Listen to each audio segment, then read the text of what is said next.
ایران نے جنگ کے میدان میں امریکی فوجی طاقت کا غرور خاک میں ملا دیا ہے۔ جدید میزائلز اور ڈرون حملوں سے امریکی ریڈار، طیارے اور بحری بیڑے نشانے پر آ گئے ہیں۔ ابراہیم لنکن ہو یا پھر جیرالڈ فورڈ یا پھر C-135 سب میدان سے باہر ہو گئے ہیں۔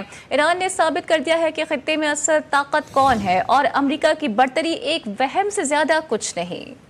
امریکی فوجی طاقت کا بت چکنا چور۔ ایران نے امریکی طاقت کا بٹھا بٹھا دیا۔ امریکہ کو اسرائیل کے چکر میں بھاری قیمت چکانا پڑی۔ امریکہ سمجھ رہا تھا کہ ایران کی اعلیٰ قیادت کو نشانہ بنائے گا تو ایران ڈر جائے گا۔ نئی قیادت نے پہلے ہی امریکہ کو باور کرا دیا کہ ایران وینزویلا نہیں، عراق نہیں، افغانستان نہیں۔ امریکی صدر گاہے بگاہے ایران کو دھمکیاں دیتے رہے۔ ٹرمپ نے ایران کو ڈرانے کے لیے اعلیٰ ترین فوجی ہتھیار مشرق وسطیٰ میں تعینات کیے۔ کبھی بحری بیڑے کا بھرم دیا تو کبھی B-2 بموں کی دھمکی لگائی، لیکن ایران نے سپریم لیڈر اور ان کے رفقا کی قربانی کے بعد جنگ کو ایسے شروع کیا جیسے یہ اس کی بقا کی جنگ ہو۔ ایران نے جنگ کے آغاز سے ہی امریکہ کی فوجی طاقت کو تاک تاک کر نشانہ بنایا۔ مشرق وسطیٰ میں امریکہ کا سب سے بڑا 5th فلیٹ بحری بیڑا جو بحرین کے ساحل پر تعینات تھا اسے نشانہ بنایا۔ اس کی امداد کو موجود دنیا کا سب سے مؤثر امریکی ریڈار بھی ایرانی میزائلوں کا ہدف بنا۔ ایران نے مشرق وسطیٰ میں دوسرے سب سے بڑے ریڈار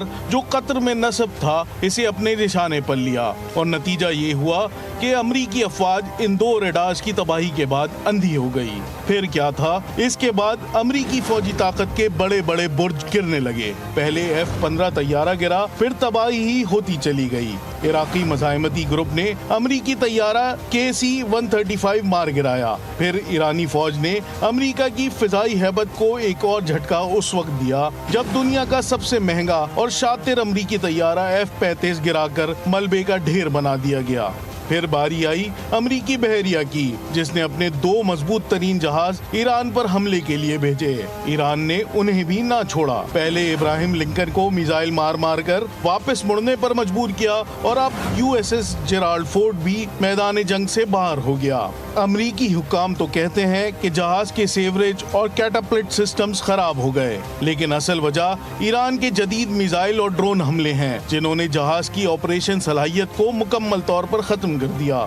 امریکی حکام کے مطابق اس جہاز کی مرمت میں تقریباً 14 مہینے لگیں گے، جس سے امریکی بحری افواج مشرق وسطیٰ میں آپریشنل دباؤ میں اضافہ ہو گیا ہے۔ 14 مہینے تو بہت دور ہیں۔ فی الحال ایران نے امریکہ کی عسکری حکمت عملی اور امریکی افواج کی کمزوری کو بے نقاب کر دیا ہے، اور یہ بات اب واضح ہو گئی کہ علاقے میں امریکی سپر پاور بھی ایران کے مقابلے میں محدود ہے۔